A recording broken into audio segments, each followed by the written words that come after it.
The mahogany conference table reflected the cold fluorescent lights of Morrison and Associates law office in downtown Chicago. Clara Ramos sat at the far end, her paint-stained fingers drumming nervously against her thigh. She'd changed into her only black dress, the one she'd worn to 3 funerals and 0 gallery openings, but she could still smell turpentine clinging to her skin. As we proceed with the reading of Mr. Antonio Ramos's last will and testament, the lawyer droned, adjusting his wire-rimmed glasses, I want to remind everyone present to maintain decorum. Clara's half-siblings, Marcus and Victoria, exchanged knowing glances from across the table.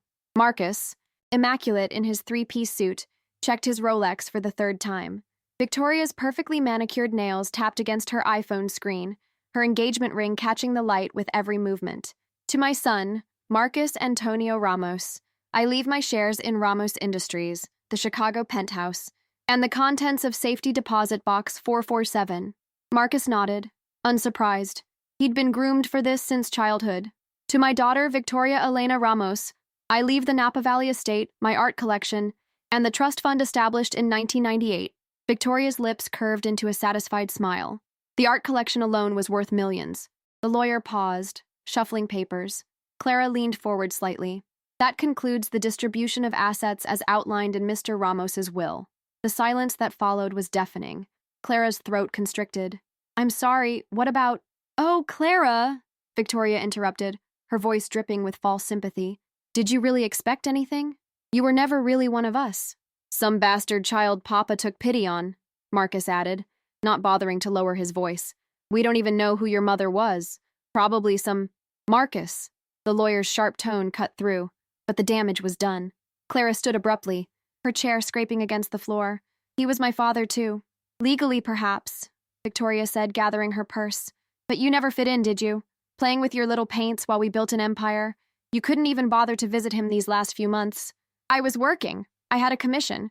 Excuses. Marcus dismissed her with a wave. Face it, Clara. Papa saw you for what you are. An outsider. A charity case he couldn't quite shake. The tears came then, hot and humiliating. Clara grabbed her worn leather jacket and fled the conference room, their laughter echoing behind her. She burst through the building's revolving doors into the harsh November wind, the Chicago skyline blurring through her tears. Her apartment in Pilsen felt even smaller when she returned. Canvases lined every wall, works in progress that suddenly seemed pointless. She collapsed onto her secondhand couch, staring at the photo on her coffee table, her and her father at her college graduation, his proud smile now a mockery. You promised you'd always be there, she whispered to the photograph. You promised I belonged. Outside, the city moved on, indifferent to her grief. Clara pulled her knees to her chest, wondering if Marcus and Victoria were right. Maybe she had always been nothing more than an obligation, a mistake her father couldn't quite admit to. She didn't eat that night, or the next. The paintings stared back at her, unfinished, like everything else in her life. Chapter 2. The Messenger. 3 weeks passed in a blur of rejected grant applications and dwindling savings.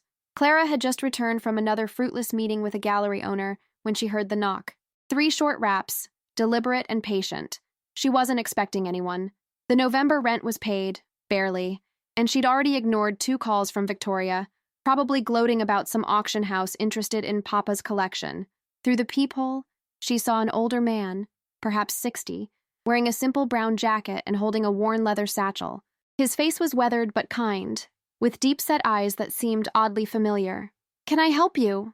Clara called through the door. Miss Clara Ramos? His voice was gravelly but gentle. My name is Samuel Hartley. I have something that belongs to you. I'm not interested in— It's from your father. Clara's hand froze on the deadbolt. After a moment's hesitation, she opened the door but kept the chain on. My father's been dead for 3 weeks. I know. Samuel's eyes held a sadness that seemed genuine. I'm sorry for your loss. Antonio he was a good man. Complicated but good. How did you know him? That's a longer story than I can tell through a crack in the door. Miss Ramos, may I come in? I promise I'll only take a few minutes of your time. Something in his manner, patient, unassuming, made Clara relent. She undid the chain and stepped aside. Samuel entered, his eyes immediately drawn to the paintings covering the walls. My God, he breathed. You have his eye. Excuse me? Samuel caught himself, shaking his head. I apologize. It's just remarkable. He carefully set his satchel on her coffee table and withdrew 3 items. an ornate brass key, a folded piece of paper, and a sealed envelope with her name written in her father's distinctive script. Clara's legs gave out. She sank onto the couch, staring at the familiar handwriting. I don't understand. 12 years ago, Samuel began, settling into the armchair across from her. Your father found me at my lowest point. I was homeless, had been for years. He didn't just give me money. He gave me a job, a purpose. I maintained a property for him, a place no one else knew about. What property? Everything was listed in the will. Not everything. Samuel's weathered hands gestured to the items on the table. He came to me one night, gave me these things, told me that when the time was right, I'd know where to find you. Said if anything happened to him, and if his other children, if they showed their true colors, I was to bring you these. Clara's hands shook as she picked up the envelope.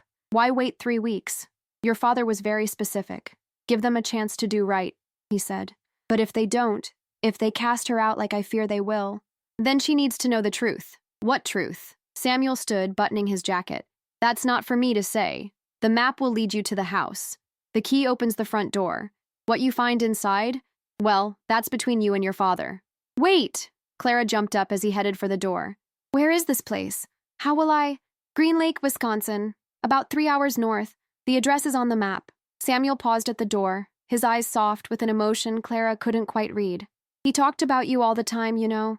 How proud he was. How much you reminded him of, well, you'll see. And then he was gone, leaving Clara alone with 3 objects that suddenly felt heavier than her entire world. She unfolded the map with trembling fingers.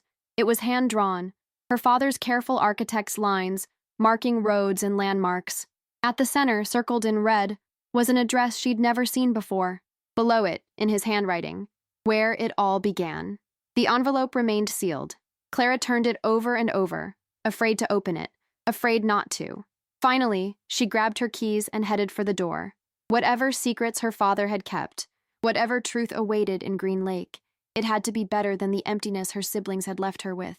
As she loaded her painting supplies into her beat-up Honda, habit more than plan, Clara felt something she hadn't experienced in weeks. Hope. Fragile and probably foolish, but hope nonetheless. The Chicago skyline faded in her rearview mirror as she headed north, the map spread across her passenger seat. The key heavy in her pocket, and her father's letter still sealed, waiting for the right moment to reveal its secrets. Chapter 3. The House of Hidden Truths. The GPS lost signal 20 minutes outside Green Lake, but Clara didn't need it anymore. The map's careful details guided her through winding roads lined with bare birch trees, their white bark ghostly in the afternoon light. She passed a faded sign for Lakeside Road and felt her pulse quicken.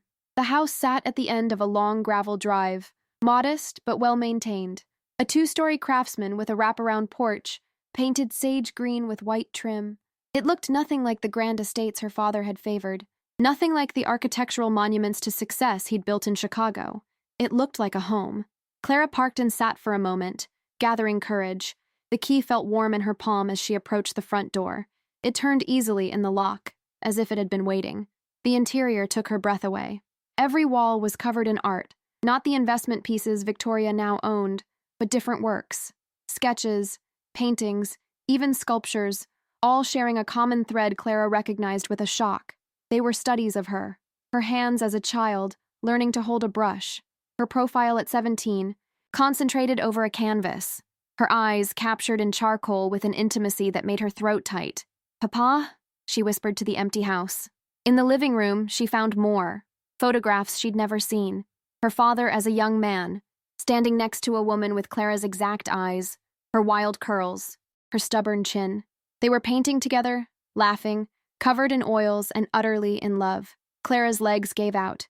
She sank onto a dusty sofa, staring at her mother's face for the first time in 30 years. The letter. With shaking hands, she opened the envelope. "My dearest Clara, if you're reading this, then I have failed you twice. First in life, by not having the courage to tell you the truth, and again in death, by letting them convince you that you meant less to me than they did. This house is where your mother and I lived when we were young and foolish and brilliantly in love. Elena Vasquez was the most talented artist I ever knew, and you have her gift. Every piece on these walls is hers, except for the studies of you. Those are mine, painted during the hours I stole away from the life I built after she died. She passed giving birth to you. The doctors said there was nothing anyone could do. But I blamed myself. I ran from this place, from the memories, from the art that reminded me of her. I built a different life, a safer one with Victoria's mother, where numbers mattered more than beauty and contracts more than creativity. But you, my darling girl, you brought Elena back to me. Every time you picked up a brush, every time you saw the world the way she did, you were my redemption and my torment. I kept you at arm's length not because I loved you less, but because I loved you too much. You were the proof that the best part of my life had been real. I should have told you. I should have brought you here, shown you her work, told you why I sometimes couldn't look at you without seeing her. Instead, I was a coward, and I let Marcus and Victoria, raised in their mother's calculating image, make you feel like an outsider. Go to the attic. Everything you need is there. All my love. Papa Clara was sobbing now, clutching the letter. She stumbled up the narrow stairs, past bedrooms frozen in time, to a door that opened onto another staircase. The attic was flooded with light from a skylight, revealing an artist's studio that made her gasp. Canvases lined the walls, her mother's work, bold and visceral and alive, but on the desk by the window sat several document boxes marked with dates. Clara opened the most recent one. Inside were bank statements for accounts she'd never known existed, all in her name. Trust documents, deeds, stock certificates, and a second will, properly notarized and dated just 6 months ago, after the one read in Chicago. Her father had left her everything that mattered, not the showy wealth her siblings fought over, but the real assets, the foundation of the Ramos empire. Properties they didn't know about, patents they'd never bothered to understand, art collections hidden from their greedy eyes, and at the bottom, a business card. Harrison Fitzgerald, attorney at law, with a note. He has copies of everything. Call him when you're ready. Clara sank into the chair by the window, looking out at Green Lake sparkling in the distance. Her phone buzzed. Victoria again, probably calling to gloat about selling something else of Papa's. This time Clara smiled as she declined the call. Let them have their penthouse and their Napa Valley estates. Let them think they'd won. She had something worth more than all of it, the truth. And with that truth came power, not just over the inheritance, but over the narrative they'd tried to write without her. Chapter 4. The Reckoning. The conference room at Morrison & Associates looked different from this angle. Clara sat where her father's lawyer had been, flanked by Harrison Fitzgerald and his team. Across the table, Marcus and Victoria's smugness had curdled into confusion and growing alarm. "This is ridiculous," Marcus spat, loosening his tie. "You can't just waltz in here with some legally binding documentation that supersedes the will you thought was final." Harrison's voice was sharp as winter wind. "I assure you, Mr. Ramos, we can and we have." Clara hadn't worn black this time. She'd chosen her mother's favorite color, cobalt blue, and let her curls fall free. On the table before her lay the evidence, the real will, the trust documents, the proof that Antonio Ramos had built his empire not from his marriage to Victoria's mother, as the siblings had always believed, but from selling patents he'd developed with Elena Vasquez, patents for architectural innovations that still generated millions in licensing fees, patents now belonging entirely to Clara. "The house in Green Lake," Harrison continued, "was purchased before your father's marriage to Margaret Whitman. The seed money for Ramos Industries came from the sale of Elena Vasquez's art collection, works your father bought back secretly over the years. The very foundation of what you consider your empire was built on the talents of Clara's mother." Victoria had gone pale beneath her perfect makeup. "That's not... Papa never said..." "No." Clara spoke for the first time, her voice steady. "He never told you the truth, just like you never told me the truth about the visits." "What visits?" Marcus demanded. Clara pulled out a folder. "The nursing home logs. Every week for the last 2 years of his life. While you claimed I never visited, I was there. Tuesdays and Thursdays after my evening classes. We painted together in the art therapy room." She spread the photos across the table. Her and her father, covered in paint, laughing. "You told him I was too busy. You intercepted my calls. The nurses have sworn affidavits." "You manipulated him!" Victoria shrieked, her composure finally cracking. "You confused a sick old man." "No." Clara's voice cut through the accusation. "I loved him, and he loved me, not as a charity case or an obligation, but as his daughter, the daughter who reminded him of the woman he truly loved." She stood, gathering her documents. "I could take everything. This will, the real will, leaves me controlling interest in Ramos Industries. The patents alone could bankrupt what you've built, but I'm not you." Harrison slid a contract across the table. Miss Ramos is prepared to offer you a settlement. You'll each receive a generous annual allowance from the trust. The Chicago penthouse and Napa estate remain yours. In exchange, you'll relinquish all claims to Ramos Industries and acknowledge Clara as the rightful heir to Antonio Ramos's legacy. And if we refuse? Marcus's jaw was clenched so tight Clara could hear his teeth grinding. Then we go to court, Harrison said simply, where the evidence will become public record, including the emails between you two discussing how to handle the bastard once your father passed. The silence stretched, taut as a held breath. Finally, Victoria reached for the contract with shaking hands. You were never supposed to matter, she whispered. I know, Clara replied, not unkindly, but I did, to the only person whose opinion actually counted. Later, as Clara stood outside the building where it had all begun, she felt her father's presence like a warm hand on her shoulder. The city looked different now, not indifferent but full of possibility. Her phone buzzed. The gallery owner who'd rejected her 3 weeks ago. Miss Ramos, I've reconsidered. When can we schedule your exhibition? Clara smiled, thinking of the studio waiting in Green Lake, of her mother's unfinished canvases and her father's secret sketches. She had work to do, not just with the company she'd inherited, but with the artistic legacy that had always been her birthright. How about spring? She texted back. I have some new pieces I'm working on. Family portraits. As she walked toward her car, Clara passed a homeless man huddled in a doorway. She stopped, remembering Samuel's story, and pressed several bills into his surprised hands. Thank you, miss, he called after her. God bless. He already did, Clara whispered, fingering the brass key she now wore on a chain around her neck. Just took me a while to see it. The drive back to Green Lake felt like coming home. She had calls to make, lawyers to meet, a company to learn. But first, she would paint. In her mother's studio, with her father's ghost for company, she would finally create the art she was born to make. The inheritance had never been about money or property. It had been about identity, about belonging, about the love that survives even the greatest betrayals. And in the end, Clara had claimed not just her father's empire, but something far more valuable, her place in a story that had been waiting 30 years to be told. Chapter 5. The Canvas of Power. 6 months had transformed Clara's life beyond recognition, but the woman staring back from the mirror looked remarkably unchanged. Same wild curls, same paint-stained fingers, though now they also bore ink from signing contracts she was still learning to understand. Today marked her first board meeting as CEO of Ramos Industries, and her stomach churned with a familiar cocktail of determination and dread. You've got this, she told her reflection, smoothing down the blazer she'd paired with her favorite paint-splattered jeans, a compromise between the corporate world she'd inherited and the artist she refused to abandon. The boardroom fell silent when she entered. 12 faces turned toward her, most skeptical, a few openly hostile. Marcus had kept his position as CFO, part of their agreement, and his smile was sharp as winter ice. Ladies and gentlemen, Clara began, setting her portfolio on the table. I know many of you have concerns about my lack of traditional business experience. You're right to be worried. Surprised glances ricocheted around the table. Marcus leaned forward, sensing blood. However, Clara continued, opening her portfolio to reveal architectural sketches, what I do have is an understanding of why Ramos Industries succeeded in the first place. Innovation, artistry, the marriage of function and beauty that my parents, both of them, pioneered.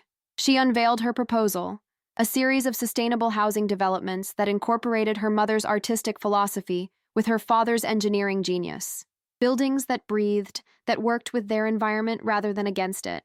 The projections showed potential profits, yes, but also community impact, environmental benefits, the kind of legacy that lasted. This is feel-good nonsense, Marcus interrupted. Our shareholders want returns, not our shareholders, Clara said quietly, own pieces of a company built on feel-good nonsense. My father's first patent was for a self-cooling building design inspired by my mother's painting of wind patterns. That nonsense now generates $40 million annually in licensing fees. She clicked to the next slide. I've spent the last 6 months studying every project, every innovation, every success and failure, and I've noticed something interesting. Our profits spike whenever we take risks on artistic vision. They plateau when we play it safe. The room shifted, attention sharpening. Even Marcus sat back, calculating. After the meeting, which ended with cautious approval for a pilot program, Clara retreated to her office. Her father's office, though she'd made it hers with easels in the corners, and her mother's paintings on the walls. The city sparkled below, indifferent as ever, but now she was part of its machinery. Her assistant knocked. "Ms. Ramos, there's a call from Green Lake, the sheriff's office." Clara's blood ran cold. "Put them through." "Ms. Ramos, this is Sheriff Davidson. We've had a break-in at your property. Nothing taken, but you should probably come see this." The drive to Green Lake had never felt longer. Clara found the house surrounded by police cars. Samuel's familiar figure on the porch. He looked shaken, older somehow. "I'm sorry," he said as she approached. "I check on the place every day, just like always. But when I came this morning..." The sheriff led them inside. Nothing had been disturbed in the main house, but the attic studio was a different story. Someone had been searching, carefully, methodically. Canvases moved, floorboards pried up, even the skylight had been tampered with. They were looking for something specific, the sheriff noted. "Any idea what?" Clara shook her head, but Samuel had gone very still. "The other letter?" he murmured. "What other letter?" Samuel sank into a chair. "Your father, he gave me 2 envelopes, one for you, and one he told me to hide. Said if anyone ever came looking, I should give it to you immediately." "Samuel, where is it?" He smiled sadly. "Hidden in the one place no one would look. My quarters above the garage. Your father knew I couldn't read, so he knew I'd never open it, never be tempted to see what secrets it held." 20 minutes later, Clara held a second envelope, this one marked, "For Clara, the final truth." Inside was a single sheet of paper and a small key.